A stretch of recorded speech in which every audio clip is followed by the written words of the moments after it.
বন্ধুরা, রাজ্যের 1 লক্ষ সমগ্র শিক্ষা কর্মচারী, পার্শ্ব শিক্ষক সহ শিক্ষাবন্ধু, স্পেশাল এডুকেটার্স থেকে শুরু করে সমগ্র শিক্ষার সঙ্গে যুক্ত এই রাজ্যের সমস্ত কর্মচারীদের বড় সুখবর।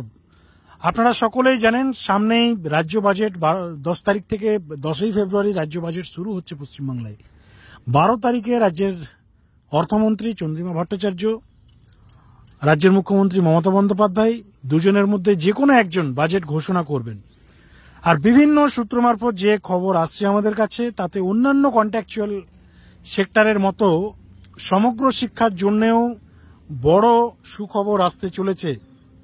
কনফার্মেশন বেশ কিছু জায়গা থেকে এই ধরনের খবর এসছে, এবং তার সঙ্গে পার্শ্ব শিক্ষকদের জন্য আরও একটা বড় খবর আমরা জানাবো। রাজ্যের এই মুহূর্তে প্রায় 40,000-এর কাছাকাছি আপার প্রাইমারি এবং প্রাইমারি প্যারা টিচার রয়েছেন, শিক্ষাবন্ধু রয়েছেন, স্পেশাল এডুকেটার্স রয়েছেন, এছাড়াও শিক্ষাকর্মী রয়েছেন পশ্চিমবাংলায়। প্রায় 1 লক্ষ কর্মচারী, 1 লক্ষ কর্মচারীর জন্য রাজ্য সরকার, আপনারা সকলেই জানেন, লাস্ট পার্শ্ব শিক্ষকদের ভাতা বৃদ্ধি করেছিল রাজ্যের মুখ্যমন্ত্রী মমতা বন্দ্যোপাধ্যায়ের সরকার 2018 সালের পঞ্চায়েত ভোটের আগে। মার্চ এপ্রিলে ঘোষণা হয়, অ্যাকাউন্টে টাকা ঢোকে, আপনারা সকলেই জানেন, ঠিক সেই বছর অর্থাৎ 2018 সালের দুর্গাপূজার ঠিক আগে আগে। এরিয়ার হিসেবে অনেকে টাকা পেয়েছিল, অর্থাৎ 2-4 মাসের টাকা একসাথে দেওয়া হয়েছিল প্যারা টিচারদের। কিন্তু সেই মুহূর্তে সবচেয়ে বেশি বঞ্চনা যাদের করা হয়েছিল তাদের নাম হচ্ছে শিক্ষাবন্ধু। আপনারা সকলেই জানেন, 2010 সালে শিক্ষাবন্ধু এবং পার্শ্ব শিক্ষক, সে আপার এবং প্রাইমারি, এই যে পুরো ডিপার্টমেন্টের মধ্যে শিক্ষাবন্ধুদের যে স্যালারি এবং প্যারা টিচারদের স্যালারির মধ্যে কোনো ডিফারেন্স ছিল না। সেই ডিফারেন্সটা নিয়ে আসে রাজ্যের মুখ্যমন্ত্রী মমতা বন্দ্যোপাধ্যায় 2018 সালে। প্রাইমারি, আপার প্রাইমারি প্যারা টিচারদের বেতন বাড়িয়ে দেওয়া হয়, স্পেশাল এডুকেটার্সদেরও আপার প্রাইমারির তুলনায় বেতন বাড়ানো হয় পার্সেন্টেজ অনুযায়ী। কিন্তু সব থেকে বেশি বঞ্চনা করা হয় শিক্ষাবন্ধুদের সাথে। শিক্ষাবন্ধুরা অনেক স্ট্রাগল করে, অনেক ফাইট করে তাদের স্যালারি বাড়িয়েছেন, কিন্তু যে টাকা তারা বর্তমানে পাচ্ছেন সেটাও প্যারা টিচারদের থেকেও তারা কম টাকা স্যালারি পায়। অথচ পার্শ্ব শিক্ষকদের থেকে কোনো অংশে যে তাদের কাজ কম বা তারা কম এডুকেশন কোয়ালিফিকেশনে এই কাজটাতে জয়েন করেছেন এমনটা মোটেও না।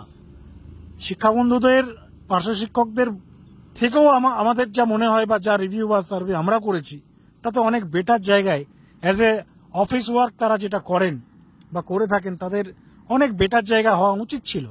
কিন্তু বর্তমান তৃণমূল সরকার শিক্ষাবন্ধুদের সাথে খুব একটা কেন 1%ও তারা সদিচ্ছা দেখায়নি, এবং বর্তমান সময়ে শিক্ষাবন্ধুদের অবস্থা নাজেহাল অবস্থা। তো সেই শিক্ষাবন্ধুদেরও যে খবর আসছে, রাজ্যের মুখ্যমন্ত্রী মমতা বন্দ্যোপাধ্যায়ের সরকার শেষমেশ নিজেদের ভুল বুঝতে পারে, হয়তো কিছু একটা বাড়াতে পারে, যা খবর রয়েছে।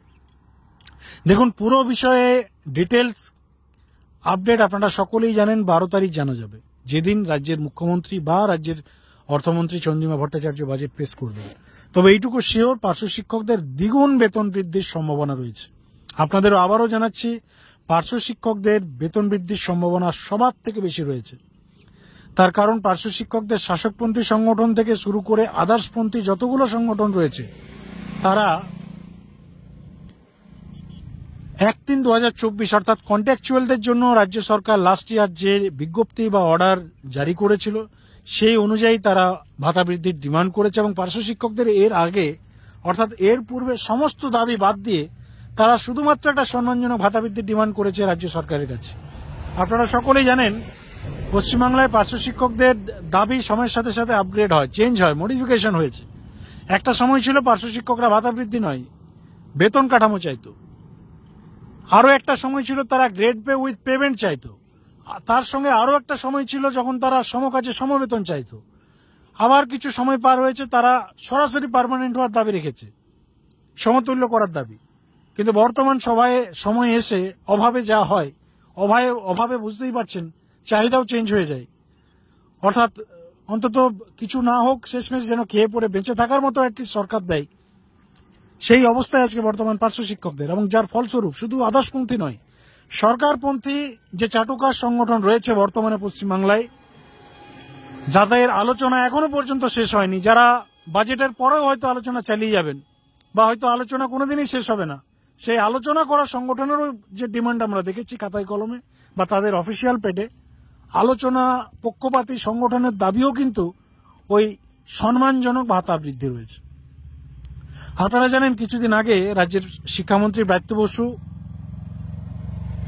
শিক্ষা দপ্তরের যে সংগঠন রয়েছে, আপনার প্রাইমারি থেকে শুরু করে আপার প্রাইমারি থেকে শুরু করে সমস্ত এসএস কেমএসকে সমস্ত শিক্ষাবন্ধু সব সংগঠন তিনি আপগ্রেড করেছেন এবং সেখানে জেলা ওয়াইজ রাজ্য ওয়াইজ তিনি নতুন নতুন নেতা নিযুক্ত করেছেন, নতুন নতুন প্রেসিডেন্ট নিযুক্ত করেছেন। কিন্তু সত্যি কথা বলতে এই প্রেসিডেন্ট বা এই জেলার প্রেসিডেন্ট, রাজ্যের প্রেসিডেন্ট যারা রয়েছেন বা যারা পদে বর্তমানে এসছেন বা অনেকে রয়েছেন বিগত দিনেও ছিলেন, এদের অ্যাচিভমেন্ট যদি আমরা প্র্যাকটিক্যালি বলি তো মাইনাসের থেকেও মানে শূন্য আর কি। অনেকে আবার দাবি করেন যে শূন্য ডান পাশে বসলে নাকি ওজনটা বেড়ে যায়। তো এই সরকারপন্থী সংগঠনের যে বড় রেজাল্ট যেটা এরা যেটা করেছে বা সাকসেস রেশিও, যে জিরোর কথা আমরা বলছি সেই জিরোটা ডান সাইডে বসালেও সেম আর বাঁ সাইডে বসালেও কিন্তু ওজন ওই সেম টু সেম রয়েছে। বন্ধুরা, কোনো অ্যাচিভমেন্ট তৃণমূল কংগ্রেস 2011 সালে ক্ষমতায় আসার পর এই সকল সেক্টরের কর্মচারীদের ক্ষেত্রে এরা দেখাতে পারেনি। বর্তমানে যিনি রয়েছেন পার্শ্ব শিক্ষক সংগঠনের নেতা, যাকে অলরেডি এসএস কেমএসকে পার্শ্ব শিক্ষক যৌথ দায়িত্ব দেওয়া হয়েছে, সত্যি কথা বলতে ইনি পার্শ্ব শিক্ষকদেরই কিছু করতে পারেনি আজ অব্দি। এসএস কেমএসকে কি করবে? তো মূল বিষয় যেটা হচ্ছে, রাজ্যের মুখ্যমন্ত্রী এই বাজেটে যদি প্রিলোডেড প্রসেসে সরকারের নিজস্ব সদিচ্ছায় যা করেছেন, সে 5 হোক 7 হোক 10 হোক 12 হোক বা 2000 টাকাও যদি হয়, সরকারের নিজস্ব সদিচ্ছার জন্যই পাবে। আদারওয়াইজ সংগঠনের ভ্যালু যদি আমরা দেখি, সরকারপন্থী সংগঠনের কোনো ক্রেডিট নেই এখানে, 1%ও ক্রেডিট নেই। তারা মুখ্যমন্ত্রীর সাথে আজ অব্দি দেখা করে নিজেদের দাবিপত্র 1-to-1 কথা বলার সুযোগ পায়নি। আজ 11 থেকে আজ 25 হয়ে গেল, আজ অব্দি সরকারপন্থী যে সংগঠন রয়েছে তারা মুখ্যমন্ত্রীর সাথে কোনো গোল টেবিল বৈঠক করতে পারেনি। তারা দেখা করেছেন শিক্ষামন্ত্রীর সাথে, যে শিক্ষামন্ত্রী নিজের দপ্তরের একটা পলিসি মেকিং করতে পারে না। প্রাইমারি সেমিস্টারের গল্প আপনাদের সকলের জানা। শিক্ষামন্ত্রী ঘোষণা করলেন, মুখ্যমন্ত্রী বাতিল করে দিলেন উইথ ধমক। ব্রাত্য বসু যে পলিসি নিয়েছিলেন প্রাইমারিতে সেমিস্টার করা, সেটাকে খারিজ করে দিয়েছেন মুখ্যমন্ত্রী। তো যার ফলস্বরূপ যে শিক্ষামন্ত্রী নিজস্ব কোনো ক্যাপাসিটি নেই, নিজস্ব যার কোনো স্বাধিকার নেই নিজের ডিপার্টমেন্টে, তিনি আর ইকোনমিক দিক থেকে কি ডেভেলপমেন্ট করবেন? তো এই সংগঠনগুলোর ক্যাপাসিটি শুধুমাত্র শিক্ষামন্ত্রী পর্যন্তই, যার ফলস্বরূপ এখনো পর্যন্ত 2025 এসেও এই সেক্টরের কর্মচারীরা স্ট্রাগল করছে। এবার দেখার বিষয় বন্ধুরা, বাজেট আসছে এবং বাজেটের সুখবর আসছে যা খবর, এবং যদি ক্রেডিট দিতে হয় তাহলে বিরোধী পক্ষে যে সকল সংগঠনগুলো রয়েছে, রাম শাম বাম যত ধরনের বিরোধী, অর্থাৎ সরকারের বিরুদ্ধে, সরকারের এই সকল বঞ্চনার প্রতিবাদে যারা রাস্তায় নেমেছে, যারা দাবিপত্র দিয়ে এসছে, যদি 1%ও ক্রেডিট থাকে এই বেতন বৃদ্ধির, সেই ক্রেডিট কিন্তু তাদের। এবার আপনাদের মতামত লিখে জানান। চ্যানেলে নতুন থাকলে অবশ্যই চ্যানেলটিকে যদি প্রয়োজন মনে করেন তবেই সাবস্ক্রাইব করবেন, আদারওয়াইজ কাউকে কোনোভাবেই রিকোয়েস্ট করা হচ্ছে না। ধন্যবাদ।